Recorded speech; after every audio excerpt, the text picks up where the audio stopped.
Hello and welcome along to Extra Time here on LCFC Radio and LCFC TV. After Leicester's disappointing results at Molineux, the performance was better, the result wasn't quite there. I'm Dan Bates and with me today are Iwan Roberts and Matt Elliott. We're already doing this 15 minutes late because Matt Elliott couldn't get out of bed in time for the early morning meet that we've got. Iwan Roberts, of course, was ready and on time. I'm in a new location here at the training ground today, so I know Matt is desperate, dying to retort at me, Matt. So go on. No, I'm going to be the better man. I'm going to let it lie, Batesy. Don't be fooled, anyone that's listening. I'm not the best on a Monday morning, but that's not the reason why. I'm sure you'll get me back at some point. Ewan, how are you? I'm good, thank you, Dan. I'm good. Weather's doing my head in now. Had enough of it. Where were you? As everybody has. Sorry, I was at Bramall Lane. Impressed with Sheffield. Battered Swansea 4-0. Could have been, and I'm not exaggerating it, could have been 8. Probably should have been 6 or 7, but it could have been 8 or 9. Wow. And on Match Day Live, we had Sol Bamba on you, and I know obviously during his time at Cardiff, you'll have probably watched a lot of him. Yeah, I mean, Neil Warnock took him there. I think Neil's taken him to a few of the clubs that he's managed, and he did well for Cardiff. I mean, the fans took to him straight away. One of these defenders which is always comfortable with the ball, enjoys coming out, enjoys joining in. Great tackler. The timing of his tackles were exceptional, and just seems like I've never met Sol, but it seems like a really good lad. Proper good leader. I think he was captain of the club, and he's got all the attributes that you need to be a successful captain, which he was. I think he took the club to the Premier League, held his own in the Premier League, and glad to see him back playing. You only need to ask Batesy whether he's a good lad or not. I think they go out all the time. Who's called Sol this and Sol that? All right, mate, how you doing? Good to catch up and all that. I thought they wrecked the team, mate. What was it, you in 2 minutes? He couldn't let it slip for 2 minutes, could he? He had to get right back in there. It was nipping at him, Dan. I tell you, it was nipping at him. All jokes aside, it was good to have Sol on, wasn't it, yesterday, Matt? And he might be putting you out of a job soon. Yeah, quicker than I think, by the sounds of it. But he's a good lad, isn't he? Yeah, it's good to have. Obviously, it's happening a bit more and more, isn't it, these days? You're getting sort of actual current players involved at different aspects of the media and giving an alternative view. Needs to work on his dress code a little bit, but, being a current player, he can get away with it, can't he? He was, dead relaxed, wasn't he? And, it made a nice change, didn't it? Rather than staring at the ugly mugs of Ewan and tags every week. Nice to see a bit of class on the show. Unfortunately, though, he couldn't bring any luck with him, really, Matt, could he, to the game? I said at the very top of the show that the performance was actually very good from Leicester, wasn't it? That the result obviously didn't match the performance. Yeah, it's decent in some respects, the performance, going away. Wolves are a good side, having a good season. They settled in well, haven't they? Or the manager has settled in well. The players have been there for quite a period of time, the majority of them. So, people saying that he's, I don't know about revolutionised, I don't know if that's too strong a word, but he's just given them an extra dimension maybe to their game, but it's nothing too different. But from Leicester's point of view, I think, there's an element of, it's like the game against Liverpool to a degree. Oh, well, that's better. We played quite well. We made a game of it, lost 2-0 and then end up losing. You don't want to be looking at defeats as a positive these days, full stop. Although, on the other side of that, the general play, they played reasonably well, I would say, reasonably well. But where it mattered, both ends of the pitch, small details had a massive impact. And just the way it's going for Leicester, you can't afford any sort of minor sloppiness at either end of the pitch because it's going to work doubly against you. Because it's just how things are transpiring at the moment. But fair play to the players. They've had a toughish time of late and for quite a while, in truth. But I didn't see any signs of them giving up the ghost or becoming deflated, as we mentioned yesterday. They were frustrated at the end, and that's a good sign. But there's plenty to grasp hold of and be positive with in that performance, and without sounding like a stuck record, like all of us have been guilty of this season. Injury is a massive factor. You can't keep using that as an excuse, but it is relevant without a doubt. And there's not too much wrong. Yeah, what did you make of it, Iwan, the game? I think sometimes, Dan, you don't get what you deserve in the game. I thought that was a case in point yesterday. Leicester 65% possession, 16 shots, had twice as many shots on target as Wolves, had more corners. I thought dominated the second half. I think Wolves took them about 20-25 minutes to get their first shot on target in that second half. The shot that eventually won them the game, but they were the better side. Maybe lacked that real bit of quality in the final third. And I'm saying that with no James Maddison starting. Harvey Barnes had to pull out with a problem with his lower back and a tight hamstring hours before the game. So you're going into the game without two of your probably most creative players in the team. But all in all, the lads didn't look like a team that lacked confidence. They had that really good win on Thursday against Randers 4-1. And I think they carried that momentum into that game. I thought Wolves probably started the game better, first 10, 15 minutes, although after saying that, Yuri Tillemans had a great chance after 4 minutes. Moved down the left-hand side, the ball was cut back to him. And you would expect him to hit the target. You'd expect Yuri to score that opportunity. But Wolves are a good side. I think 44 games now they haven't lost when they've taken the lead. So as soon as they take the lead, you think, Leicester are up against it. But scored a really good goal. A really good goal just before half time. I think that's only the second time Wolves in 13 games have conceded from open play. So it goes to show you they're a good side. They're defensively very organised. They're defensively sound. They get men behind the ball, and they are hard to break down. But all in all, looking at the performance, especially that one in the second half, Wolves couldn't get out of their own half for 20 minutes now. It was constant. It was constant pressure. It really, really was. You just needed that little bit of quality to get that goal to take them ahead. And sadly, it wasn't to be. But as I say, it can be a cruel game sometimes, Dan. I think that's why it probably is so frustrating, Matt, isn't it? There have been frustrating results in the last couple of months for different reasons. The frustration yesterday was because Leicester, as Ewan said, did dominate Wolves, particularly in that second half, just weren't able to get at least an equaliser. Yeah, I think they probably expected, before the game to have certainly the majority, if not the lion's share of possession in the game. Wolves play quite conservatively, don't they? And they're a funny side. Again, I mentioned it yesterday. They never set things alight. They never really excite you watching them, but they never seem to play terribly either. They're always sort of like a mid-level, aren't they? And it's almost like they play the odds, really. As you mentioned there, the goals conceded record is pretty impressive, and that doesn't happen by chance, does it? And they are just a solid, well-organised unit, and then they've got quality inside as well. They have got a decent balance, but they're not that scintillating to watch regularly. But they almost grind out results at times, and wait for a bit of individual excellence, as was the case yesterday, or a little slip from the opposition, as there was yesterday, albeit minimal positioning or dispositioning of play, to be fair, on a couple of occasions. But there's not feed off scraps, but there's small margins in their games, isn't it? And like you said, once they took the lead, you thought, this could be a tough afternoon. But there was quite a bit of time in the game, and I think that's to sort of steady themselves. And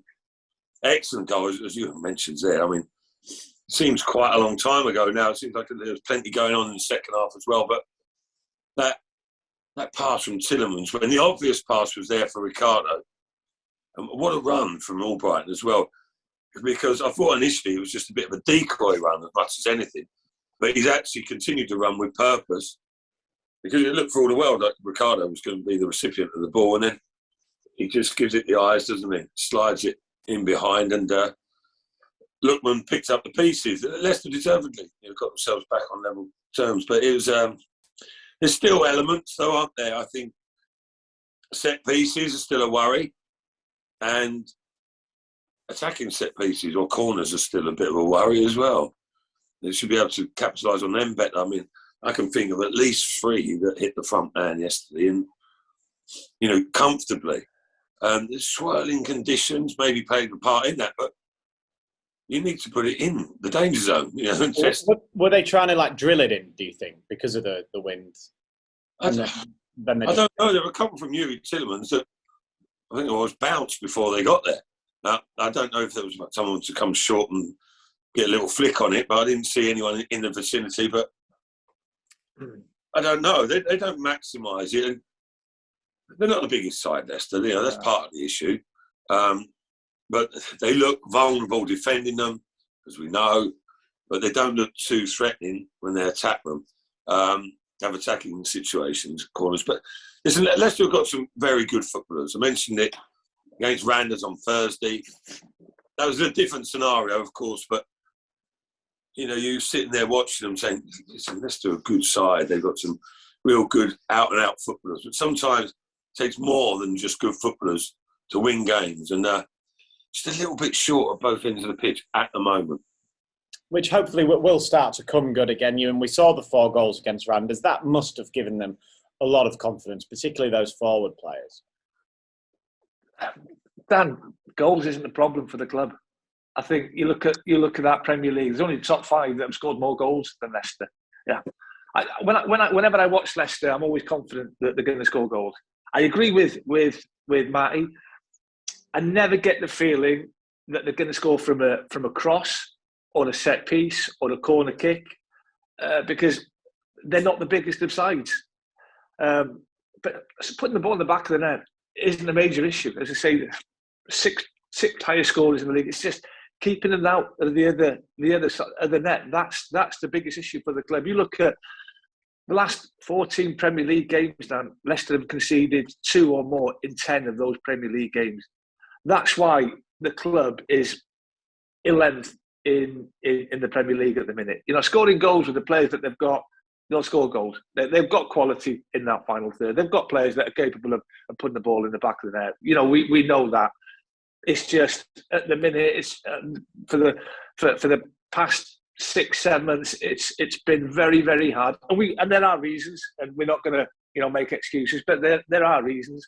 Having to change your back 4 on a constant basis because of injuries doesn't help. But the lads have to get better collectively, not just the back 4 or the back 5 and the goalkeeper. It's a collective effort from everybody, from the forwards, from the wingers, from the midfielders. Everybody's got to work harder on keeping clean sheets and not conceding sloppy goals. Clearly, there is no quick fix, Iwan, because otherwise they would have done it. So is it just a case of really digging in and really, like you said, working harder and just hoping that in a way your luck changes a little bit? Even, for example, yesterday, the winner could easily have seen that given offside for blocking Kasper's line of sight. I mean, when you first see it, you think that's a great strike. Could we have got a little bit of more pressure earlier on Pedence before he gets the shot? Could we have got someone throwing his body in, as Johnny Evans would have done? It's a hard one to answer. It could have been offside. Neves. I think he's the only reason I can see it wasn't given, Dan, because once the shot's been taken, Neves is trying to get away from Kasper's what's the word I'm looking for? Line of sight. And that's the one, line of sight. But you've seen them given. I think that's what frustrates you. And say it was their first shot on target. It was their first real effort on goal in that second half. But it's as if everything at the minute that's been hit is going in.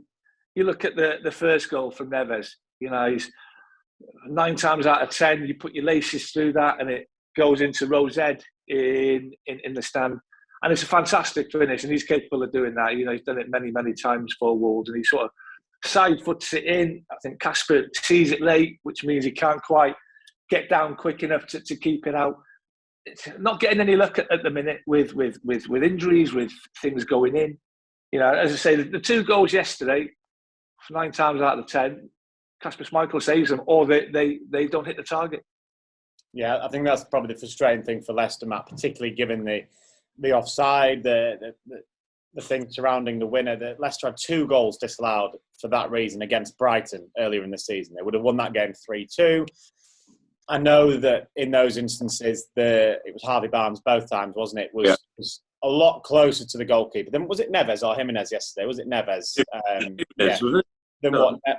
Than what either of the Wolves players. I can't remember who it was. Anyway. It's Jimenez. It was centre forward. Yeah, Jimenez. Sorry, yeah. That's okay. But Jimenez was a fair distance away, so I get that it was more than Harvey Barnes. But still, you see that the freeze frame where he's striking it, and Kasper's like going like that. He can't see because of Jimenez in the way. So surely that's offside. I think technically you've got a case, you know, by the letter of the law. So it's hard to go against that, to be fair. Rules are rules, but I don't know, people sort of put it into context, don't they, rather than take it literally sometimes. I don't know what VAR do. I don't know which way they go. They sort of chop and change a little bit from week to week, don't they? I personally don't think it was worthy of ruling the goal out, but that's maybe with a bit of an old school mentality. You talk about the proximity of Harvey Barnes, how close he was to the goalkeeper in those 2 instances against Brighton. But in fairness, he wasn't actually in the line of sight in terms of the ball. I mean, line of sight, you've got, some people profess to have peripheral vision, don't they? So, you know, you could be standing anywhere and you're being effective, aren't you? But Jimenez, it was technically between the strike from Podence, wasn't he? At some stage, I think it was about 5 yards after it's left his foot. He's making the effort, and he is affecting the vision of Schmeichel. But Schmeichel, there were other defenders there as well, who was trying to sort of look round and see where it was coming. So I don't know. Kasper Schmeichel will claim he would have got closer if Jimenez wasn't there. I don't think he would have saved it. So by the letter of the law, I'll go with you, Batesy. Although if it was the other way round and Leicester scored a goal and he got disallowed for that, you're like, oh, come on. You know, such fine lines. But Leicester just, I don't know, just small differences again, really. But, you know, you can say if this happened and shots at goal and more goals, shots on target, more corners. Ultimately, it's what you do with them. When those opportunities, you say Tielemans mentioned, you mentioned that was a great chance. Maddison had a half-decent chance, pulled it well wide. Tielemans had a strike from distance really late on, didn't he? But, you know, you have to praise the clinical play from Wolves to a degree. You know, 2 decent chances, 2 goals. Yeah. Both of them, not glaring mistakes by Leicester, but both of them avoidable on 2, 3, 4 aspects of Leicester's play. For me, I mean, mentioned it yesterday, and without deliberating the point, like Ricardo didn't get close enough in the initial cross to me on the first goal. They lose the second header. Okay, I think it was a bit of a mismatch. Thomas v. Dendoncker, I think. Yeah, Luke Thomas, wasn't it? Yeah. Yeah. As often occurs, he gets employed up against people 6 inches, 9 inches taller than him quite regularly. And Jimenez, as it's come to Jimenez, okay, I think it was Soyuncu's mark, it was the wrong side to get a touch. He couldn't really do a lot. But Dewsbury Hall has just got attracted to the ball, the initial ball, where Thomas was challenging, thinking he's going to pick up the pieces. Now, the ball's gone back to Jimenez, and then Dewsbury Hall's left Neves on the edge of the box, and you're thinking, in hindsight, would you do that again? Because at best he was going to pick up the pieces, which was feasible, but what's the bigger threat? You know, just in that instance, you've got to be aware and assess the situation, have that alertness for danger. Neves is notorious for shooting from distance with quality. Don't leave him on his own, isolated. Left himself too much room, got the shot off. And then similarly on the second goal, again, Ricardo got beat too easy. They've all got attracted to the ball, squared it across. Dewsbury Hall was trying to do someone else's job because of over-eagerness. But if he had that discipline, dare I say experience, I'm loath to pick Dewsbury Hall out because he's been unbelievable of late. He just got drawn a little bit to the ball. That gave Podence the time to get his strike off. Or, as Iwan says, if the centre-halves realise that the midfielders got dragged out of position, release yourself earlier. Don't stand with your man just in a line and hope it hits you. Go and commit yourself. And Kasper may be questionable on the first one. Couldn't do too much, I wouldn't say, for the second. But there's lots of little bits that add up to a big impact. Yeah, let's concentrate on the positives of the goal itself, Iwan. Youri Tielemans certainly won Leicester's pass of the year last season away at Brighton, setting up Kelechi Iheanacho's goal. That's got to be Leicester's best pass again of the season. It was quite phenomenal, wasn't it? I think both passes, the one from Tielemans was exceptional to release Mark Albrighton down that right hand side, and then Albrighton to pick Lookman out in the 6-yard box was absolutely magnificent. If you watch the goal from the start, Lookman actually starts to move with his tenacity. He wins the ball back off. I can't remember which Wolves player it was down that left-hand side, and he passes it into midfield. He doesn't stop there. He carries on with his run. If he doesn't do that, he obviously doesn't get the goal. But yeah, I mean, the pass, the way he looks away, he knows what he wants to do. He's seen the gap. He wants to put that ball through. The weight of the pass is absolutely superb for Mark Albrighton then to come across and put a great ball in for Lookman to score the equaliser at a fantastic time. And I think it was a massive goal because we saw the reaction at the beginning of that second half. Leicester came out and absolutely bossed the game for 25 minutes. But it was a really, it looked a simple goal in the end, Dan, but two absolute top-class bits of play led to that goal. Yeah, Lookman was excellent, Matt, wasn't he? For the full 90 minutes.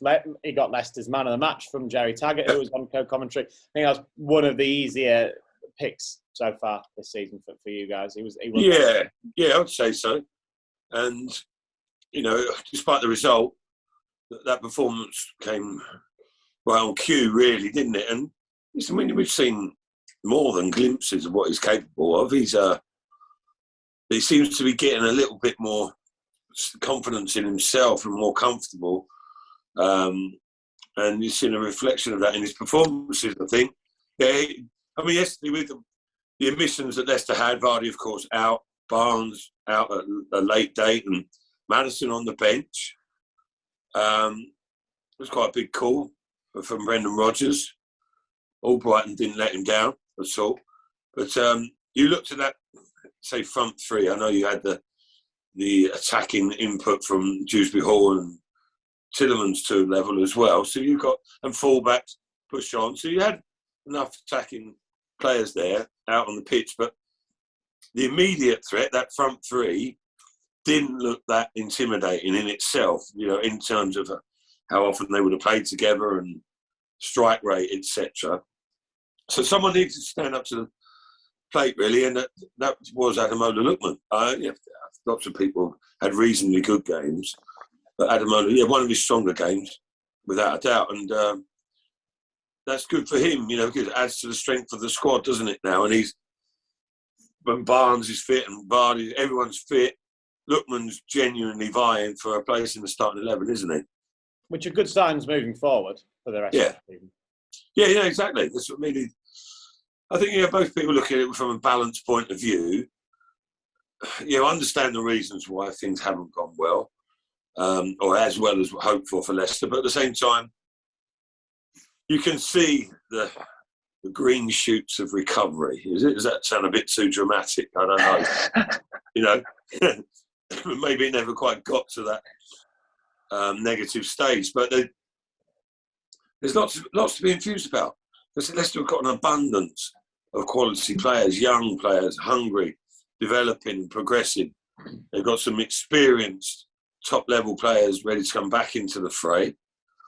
And it's like we said, they're not. We know why they're conceding goals. Put it that way. If you're scratching your head and thinking, "What the hell's happening? We're falling to pieces every week. We're not quite sure what's causing it," then that is a problem. Leicester don't have that problem. No, exactly. Last Thursday, Ewan, we saw that win against Randers in the Europa League. A really good win for Leicester. They, of course, go to Denmark this Thursday coming. What are you expecting from that? Will there be changes, do you think? There's a 3-goal advantage at the moment for the Foxes. Obviously, away goals aren't a thing anymore. No, they're not. And Brendan's he's too old in the tooth. He's been around far too long to think it's tie over. And I don't think anybody from Leicester City would be that disrespectful to Randers. I remember Barcelona coming back from 4 goals at PSG, and Liverpool have done it numerous times in the Champions League. So, Leicester have got a massive advantage. Let's be honest. They go there firm favourites. They should get through to the next knockout stages. But it's all about attitude, preparation, and that will be spot on. If they can get an early goal, then put the tie to bed. I still think, even though with a 3-goal advantage, that Brendan will go quite strong. There might be 1 or 2 changes. I'm not too sure how the injury situation is, and if there's going to be a couple of bodies available for Brendan, that it could be a good game for them to give opportunities to lads who have been out for long periods. But it's looking at Randers, I mean, they did okay, didn't they? They did okay in the second half. They just got overrun, and I think they played tonight as well, Dan. They didn't play over the weekend. I think they've got a game tonight, so I'm not sure who they play, but I had a look at their fixtures earlier on, and I didn't realise last week when you asked me the question, sort of, what did I know? I didn't realise they'd not played for weeks and weeks and weeks. I just saw their last result, and they've lost to Bromley, and I thought, they must have lost over the weekend, so my bad for that. But yeah, I mean, Leicester should get through to the next. And once again, it's just, I can't see Leicester not going there and not scoring goals. Yeah, and that's got to be the hope, hasn't it, Matt? Again, that, as Ewan said, that there might be a couple of changes anyway, but whatever Leicester team goes there, you'd expect them to comfortably have enough, considering they've already got this 3-goal advantage. You've got to say yes to that, haven't you? Be honest and be realistic, but you don't want to tempt fate or be blasé and certainly as players go there and think the job's done for the reasons you just mentioned there. You can get bitten on the backside, can't you? So I didn't think Randers were a bad enough side to dismiss the tie now just because you've got that 3-goal advantage. Listen, it would be a horrendously bad result if things were to go awry, but it's not an impossibility for Randers to pinch an early opener, is it? And then all of a sudden, you're asking yourself a few questions, and the supporters will be up for it, and you might have a situation on your hands. But as Ewan says, I don't foresee that happening, that sort of scenario. I can't picture Leicester not scoring, regardless of what team he puts out. Now, I hope that doesn't come back to bite me, but we've mentioned whichever way Brendan goes, I think it will be. I don't think he'll put out his absolute strongest team, despite there being a weekend. Yeah. Which, that's obviously a small relief for Brendan Rodgers. That will help his team selection. But whichever we've said, haven't we, that this is, Ewan said it himself, rightly so. This is the best squad that Leicester City have ever had as a football club, ever. With that in mind, pretty much whatever, even with the catalogue of injuries, whatever team he puts out is going to be a decent outfit. I can't see them not completing the job quite comfortably. It's an opportunity as well, I guess, Matt. If they can try and aim to keep a clean sheet, that will give the defence a lot of confidence. As Ewan said, goals haven't really been the issue. It's the other end. So sometimes if a team's struggling and they play a lesser opposition, that they look to score goals to get confidence in the forwards. In this sense, is it the other way around? Keep a clean sheet. Keep things really tight. Well, it's certainly something to aim for, and it's something to use as motivation. as a team and a defensive unit, should take pride in conceding as few goals and clean sheets. They often get mentioned, don't they? It was nice to keep the clean sheet, etc. And it does matter. But just because you keep 5 clean sheets doesn't mean you're automatically guaranteed to keep another. You have to keep working and working at it. The clean sheets are very hard to come by for Leicester at the moment. Whether whoever it's against, Randers on Thursday, a little bit loose and in a couple of instances, and Leicester can't afford that because the way things are going for them at the moment, they've caused their own problems to a degree, and now they're doing their best to drag themselves out of this poor run of form, or certainly results. But at that time, a lot of things are transpiring against them, so they've got to make super sure that they're on their game, and use that. Keep a clean sheet, be determined, and from that they will go through. Even if they keep it tight early on, even keep a clean sheet for the first half, the game's near enough done, isn't it? Then they can maybe start to impress the other end. But all said and done, without being flippant about it, I think they still have more than enough. Defensively, Randers were at 6s and 7s at times, weren't they? It was a bit haphazard. And if they're going to have to try and expose themselves even more by coming at Leicester, then that's when Leicester can capitalise. Yeah, and we've spoken a lot about this competition, Ewan, since Leicester dropped into it from the Europa League. It's a fantastic opportunity to go and win some more silverware this season. You look at some of the teams, like Celtic were one of the stronger teams left, or clubs left in it. They lost 3-1 in their first leg. So yeah, it's a good opportunity for the Foxes. It really is. And it's the only competition left for Leicester now. After what happened in the FA Cup and the way the club got knocked out the other week against Nottingham Forest, and it is silverware. Yes, they won the Community Shield or whatever it's called now at the start of the season. So started the season off with a bit of silverware against Manchester City. Go and finish it off, and the prize is a good one. Because let's be honest, at the minute you can't see Leicester finishing in those European places. So win this competition. And am I right in thinking if you win the competition, Dan, you're in the Europa League? League. Yeah. That's enough incentive in itself to go and win it. And as you say, there's some good sides in there, but Leicester at their best are more than capable of reaching the final and winning this competition. And no matter what as well, it's a nice European Cup run for the fans as well, Matt. Last season in the Europa League, that there were no fans. We know that.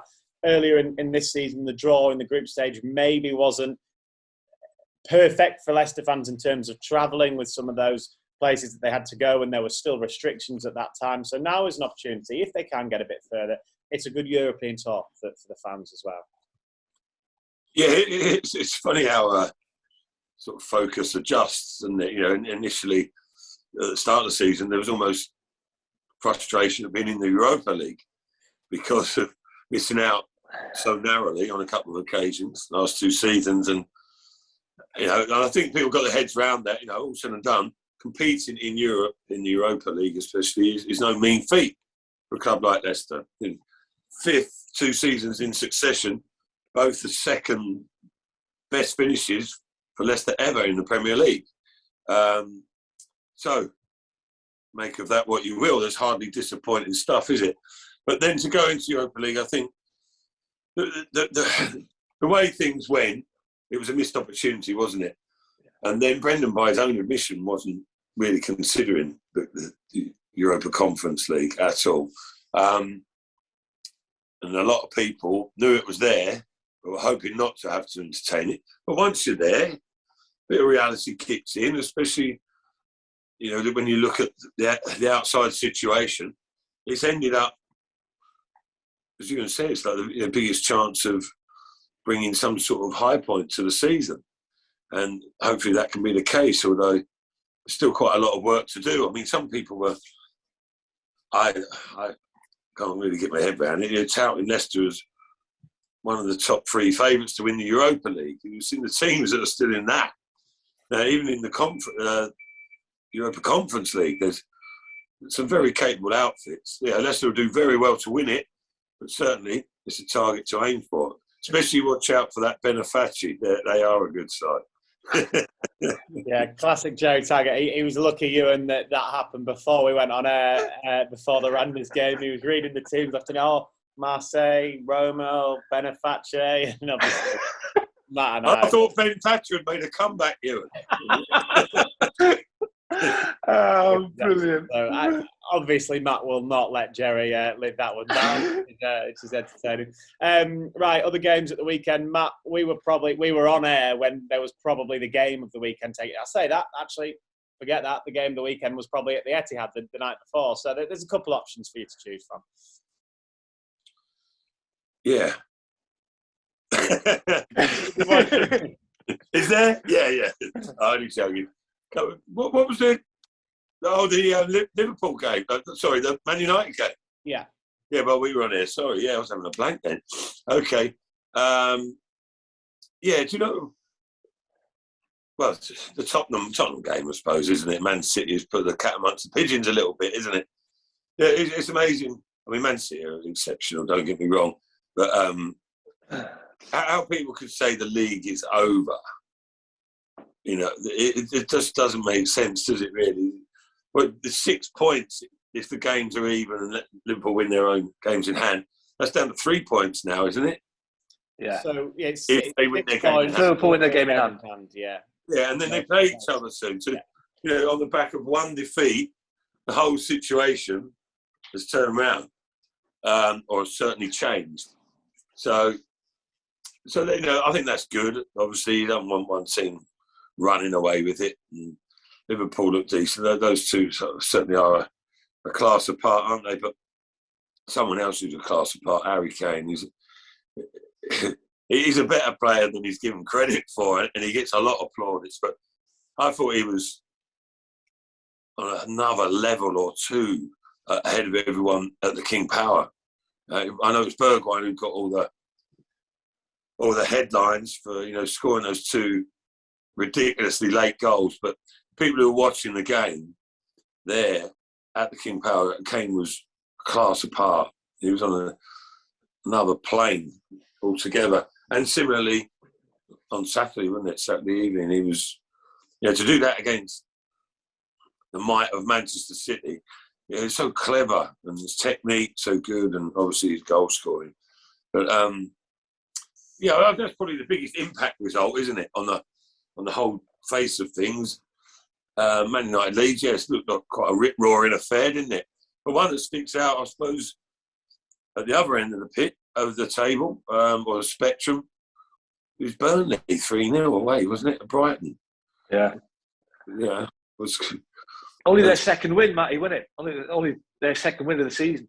So his second, was it? Burnley haven't scored 3 goals in the last 3 seasons. But there was that a second win? So, I don't know how they do it, Burnley. They're not that attractive to watch at the end of the day, and they don't profess to be, do they? But must have a special bond with his players. They always find a way, don't they? Yeah, just to keep grinding out week after week. They do pretty much the same thing every week, and to not lose faith in it when you've gone on a poor trot. Now, I'm sure there are adjustments. It's not as simple as that, but the connection between the manager and his players as a group must be something special. He's not left you many games to choose from. He hasn't. I'll pick one though, Dan. I mean, I watched I was that just surprised I knew the results of 3 games. What I would say though, Dan, if I can go back to like clean sheets and the lack of them for Leicester, top scorers in the Premier League are Liverpool. Who did Leicester keep a clean sheet against? Liverpool.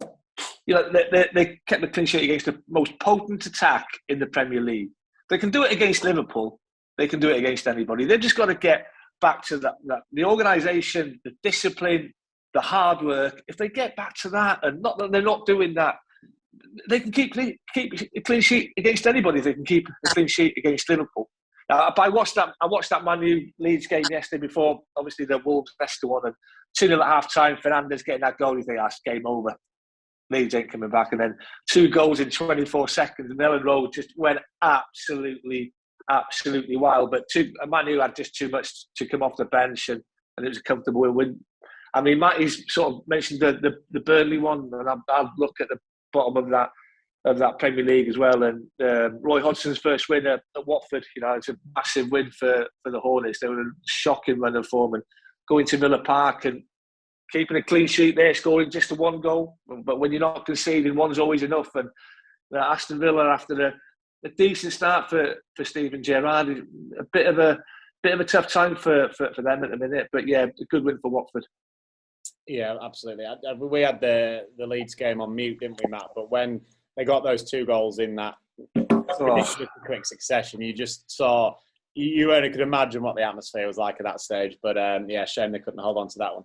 Right, football Jenga time. The fact that Matt said he was surprised that he knew 3 results doesn't bode well for our extra time teasers. I should know by now to do a little bit of research, shouldn't I? We're just doing it. It's an old favourite. It's players who scored at the weekend in the Premier League. Oh. So any player that scored a Premier League goal at the weekend, there's quite a lot of them. There was a lot of goals this weekend. So Ewan Roberts, kick us off for me, please. Rashina for Norwich. Lookman. Neves. Podence. Fernandes. Kane. Maguire. Gundogan. Who? well, different pronunciations, aren't there? Gundogan. Gundogan. Is it a silent G? I don't know what it is. Gundogan. I'll give you that. Rafina. Mahrez. Weghorst. Oh.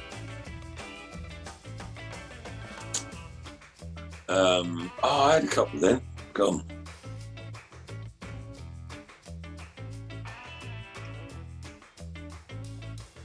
Useless. Dennis. Good answer. Lennon. Oh, yeah, he got a late one for Burnley, didn't he? See, I normally look at these at least who scored, even if I don't see the game. Oh, I did, yeah. Who got that one? Different games.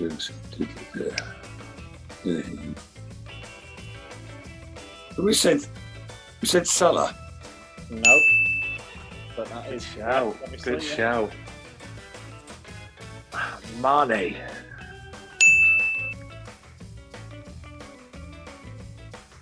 I don't know why I'm saying this. Cater.